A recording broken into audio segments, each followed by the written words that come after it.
Mike is one of the most reflective practitioners I've had the privilege of working with. Every year he sets instructional goals for himself and then works towards those goals systematically, gathering data about his progress, making adjustments as he goes, to ensure that at the end of every year he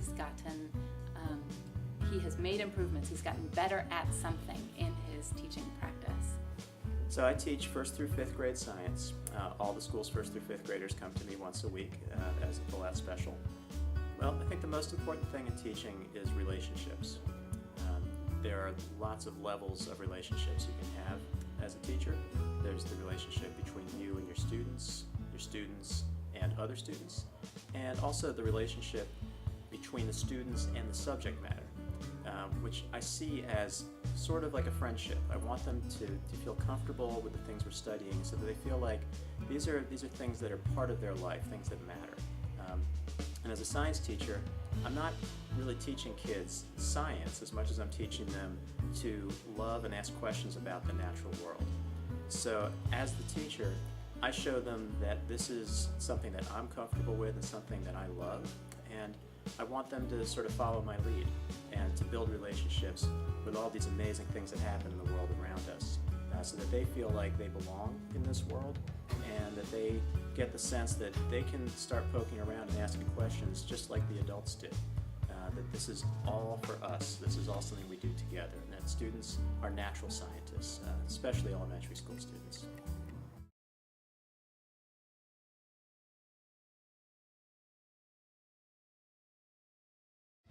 So Ms. Kersetter, I've known her for the past 3 years, and the time that I've known her, all that I've ever seen is her continuous giving of herself to her students, helping them both academically and socially to reach new levels. All teachers, especially high-performing teachers, have to make sure that within their small groups, they're able to meet the needs of students, both at levels that are advanced and levels that are below, and taking notes and planning such that they're not just teaching to one level of students, but all students.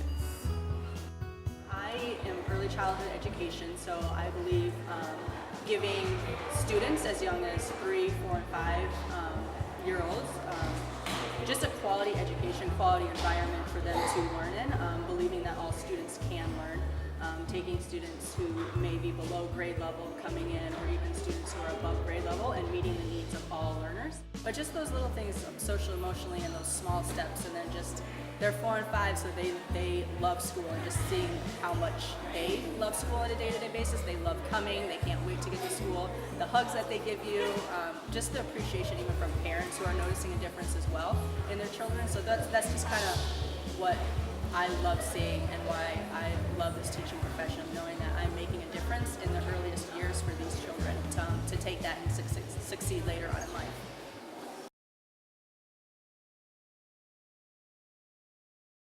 I was always really into science class. It was always one of my true interests. Before science class, we didn't really do much experiments, but now we actually get to do the experiment. If something goes wrong, then it's our fault. We have to find a way to figure it out. This is my 2nd year at Oyster Adams, and it's been a nice transition because prior to this I was at Wilson High School, and while I loved teaching high school students, I really felt like my personal passion was middle school. I teach my class the way I would want to experience it if I was a student. I was lucky that my 1st year of teaching, I followed a teacher who had been very into doing labs, and so I followed her framework, and this was actually at a school in Boston.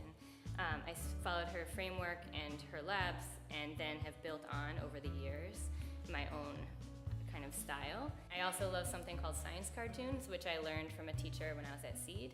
So some people feel like science is a dull or boring subject, but to me it's a mecca, especially for teaching middle schoolers, because they are at an age where they are able to be truly excited about learning, and so I try to infuse as many labs, silly demonstrations, characters, dances into learning the topic, And students light up and get really excited about the class and coming every day.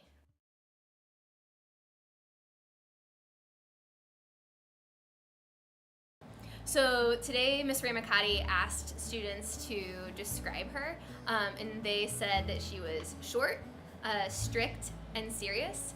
And I think those things describe her really well. She's strict in the sense that she does not compromise on what she expects from students in terms of their character and their habits. And she's also incredibly serious about students learning the math. If you ask kids what she cared most about, in fact, I a few minutes ago asked a student what she cared most about, they would say that, like, we understand the math.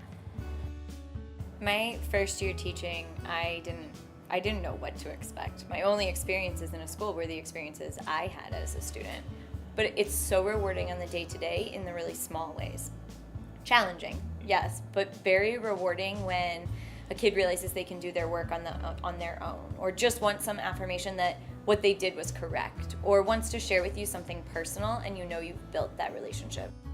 The thing that I love about teaching is that every child comes to me with great potential. No matter what their challenges are, no matter what obstacles they face, no matter what background they have, every child has great academic potential. And I think that it's our job as teachers to tap that and to really discover that and uncover that as they spend time with us in our classrooms.